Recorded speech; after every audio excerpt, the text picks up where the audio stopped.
There really isn't too many things in our life that become better as we grow older. Most things from our past seem to be less meaningful in a smaller part of our life, but there are a few select things where as you grow physically and mentally, you can look back at with a new aspect and see what you had missed as a child. This is an aspect not many video games can hold when you're not considering nostalgia as a main factor. But there is one game that stands above the crowd as a true master of this idea, and that game is Majora's Mask.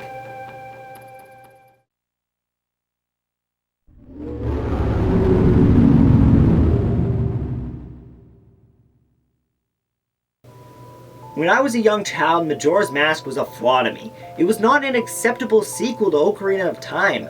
I just couldn't understand why they changed so much. Why would they only have 4 temples? Why would they add a 3-day clock counter? Why did they make these masks the main aspect of the game? These were just questions I couldn't answer as a child, so I tossed the game aside and picked up other games that were just more understandable to me at that young age.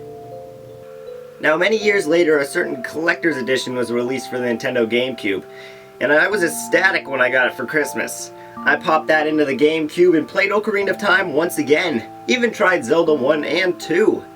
But I finally reached that point. The point where I flipped the analog stick to the right, and I saw that creepy mask once again. I said to myself, why not? It was something I said a lot growing up with video games. I always learned to give a video game a second shot to impress me. Sometimes for the better, sometimes for the worse. And this was definitely a time for the better. As I started to play Majora's Mask, I started to notice all the small things I didn't pick up as a kid. Why the 3-day clock was so important, why the temples and main quests weren't the main aspect of the game, and why the masks themselves played such an important role. It was the atmosphere. This game revolved itself around the atmosphere, and in such a beautiful and complicated way, I couldn't even begin to conceive it as a child. The moon, the people, the world itself, it was all designed to rope you in and make you feel the game, not just as an emotion, but feel the game itself. The game makes you feel whatever is happening at that very moment. You're a part of the game, and you hold the decision, you hold the fate, and you are the most important center of attention while playing. Immersion is something that gets tossed around a lot when it comes to video games, and I can see why some people don't fully understand the concept of feeling like you are the character you're playing as. But this game takes it a step above in so many aspects. Link being a silent protagonist helps you consider yourself the character that you're playing as. But most of us already know that's why the silent protagonist exists, to help you put yourself into the character you're playing as. But there are so many other ways to immerse you into a game, like atmosphere, and most importantly, the people around you, the stories they hold, and how they react to the things happening around them. But most importantly, their ability to seem realistic. The characters in this game are some of the most realistic characters I have ever seen in a video game. Not graphically, but emotionally. As most people know, the main aspect of Majora's Mask is that the moon is crashing towards the Earth and will kill everyone in 3 days. This is a very simple game design in itself, but it's the way the people around the town react to this problem that really make it amazing. The first 2 days, most people are ignoring that the moon keeps growing and blowing it off as just some weird coincidence, which is something most people would do in our very own world. Denial is a huge part of the human emotion category. If something's going horribly wrong in your life, you usually try to deny it for as long as you can. But sooner or later, reality sets in. And that is when day 3 comes into effect.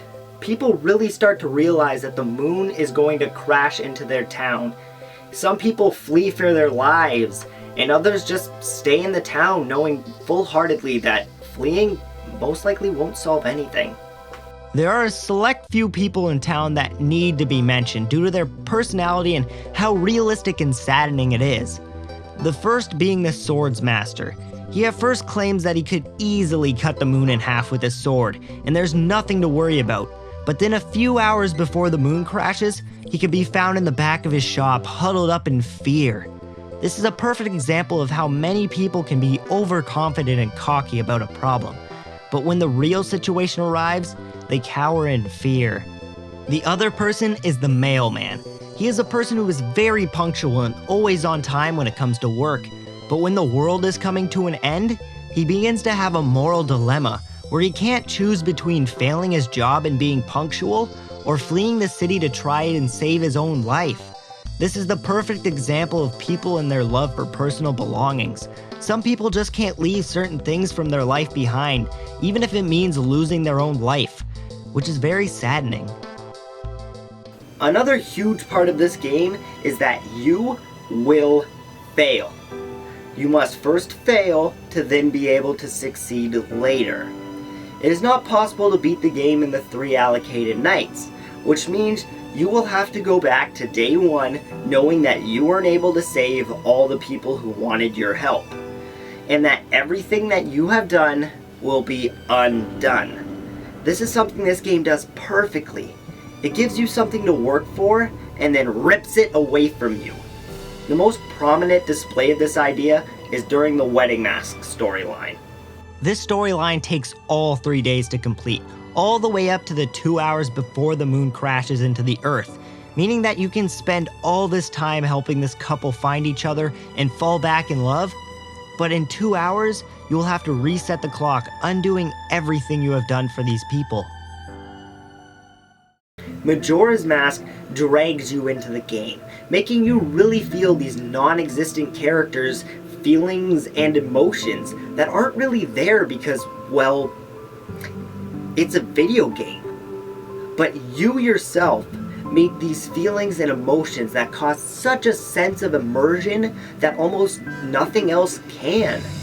Yes, graphics and atmosphere can help immerse you into a game, but when it really comes down to it, it's the emotions and feelings that you create that will really attach you to a game. And Majora's Mask does this so well. I've never felt so attached to a non-existent character than I have playing Majora's Mask. And that's why I love this game. If you haven't played it, I advise you pick up a copy and really dive into all of the stories of the people in town, and you'll really see what I mean.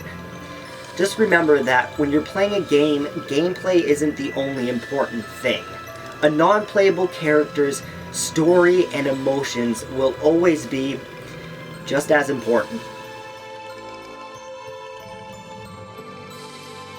Thanks so much for watching. I had so much fun making this video, especially since it was about my favorite game. And if you want even more Zelda related stuff, there's a Zelda review and a top 10 I did on the screen for your picking. If you enjoyed what I'm doing here, don't forget to like and subscribe. It helps me out a ton. And if you hate what I'm doing, leave a dislike, because what better way to show your hate for me than to click buttons on a website?